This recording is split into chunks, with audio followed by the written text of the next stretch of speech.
Šalia Rėkyvos ežero vienoje gražiausių ir išskirtiniausių Šiaulių miesto vietų yra įsikūrę Šiaulių miesto savivaldybės globos namai. O čia nuo jų gyventojų iki darbuotojų visi alsuoja meilę ir pasitikėjimu šiai vietai. Čia prasidėjęs ir jaukus šventinis laukimas. Esate Šiaulių miesto savivaldybės globos namuose prie labai gražaus ežero, Rėkyvos.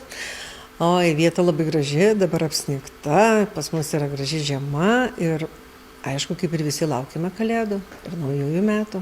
Pas mus yra ilgalaikės, trumpalaikės paslaugos. Ilgalaikės paslaugos tada, kai žmonės gyvena jau pas mus visam laikui. Trumpalaikės, kai pas mus apsistoja trumpai, iki 6 mėnesių. Tačiau mūsų įstaiga yra labai didelė ir teikiame dar integralias pagalbos, tai yra paslaugos į namus. Turime labai nuostabų dienos centrą neįgaliesiems. Čia Šiaulių miesto globos namuose dirba didelė vieninga komanda, kurios dėka galima išpildyti daugybę įvairių vertingų veiklų. Dirba specialistų didelė komanda, tai galime pradėti nuo slaugytojų, kineziterapeutų, psichologų, socialinių darbuotojų ir jie kiekvieną dieną veda užimtumus. Tai yra individualūs užimtumai, grupiniai užimtumai, terapiniai, priklausomai nuo to, ko žmogus nori. Kokie jų poreikiai. Veikti mes turim labai daug ką, kaip aš sakau, svarbiausia, tai yra žmogaus motyvacija.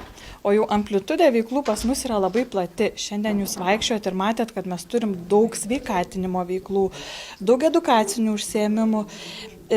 Žinoma, pačios mėgstamiausios vienareikšmiškai tai yra kūrybinės veiklos, bet ta kūryba be geros sveikatos neįmanoma. Todėl ir sensoriniam kambarį veiklos, smulkiosios motorikos, sakykime, pažinimo veiklos yra labai svarbios. Kūno mankštos, kūno lavinimo pratimai, kvėpavimo pratimai ir kartais labai yra reikalingas tas toks pabėgimas nuo kasdienybės, nuo veiklų, nuo savo minčių maldos kambaryje.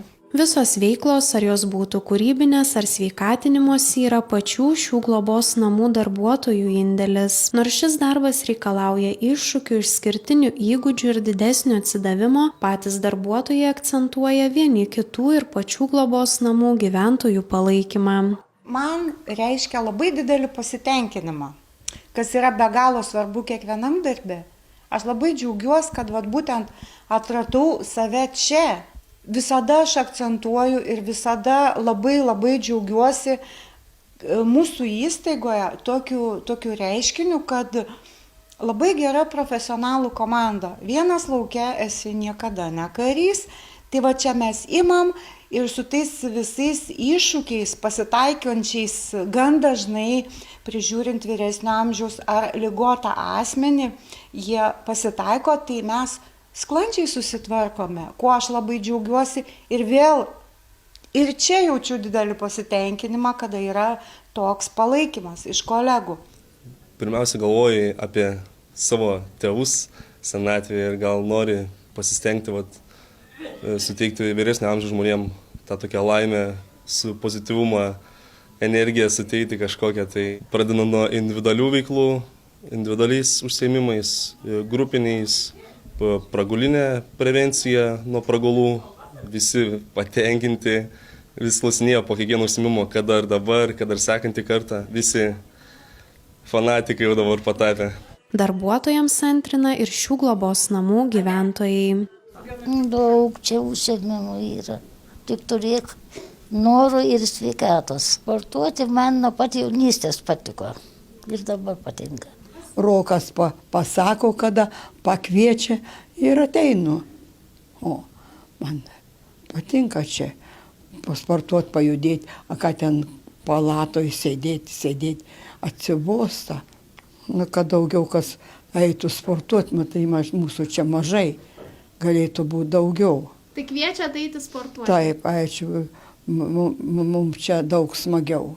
Na, o šiais metais prieš gražiausias metų šventes čia globos namuose sužibo dar vienas stebuklas. Eglė papuošta ką tik UNESCO įprasminta nematerialia lietuvių vertybė.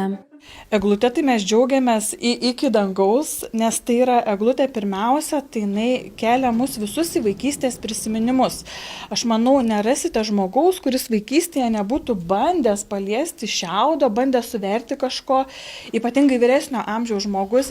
Ir šiemet draugė su socialinė darbuotoja Žydrūnė mums kilo idėja pirmiausia tai pabandyti prisiliesti prie to šiaudo, kas tai yra per medžiaga. Ir kai mes pamatėm tą galutinį vaizdą, mes supratom, kad tai yra tiesiog stebuklas. Stebuklas, kurio mes laukiam per šitas kalėdas.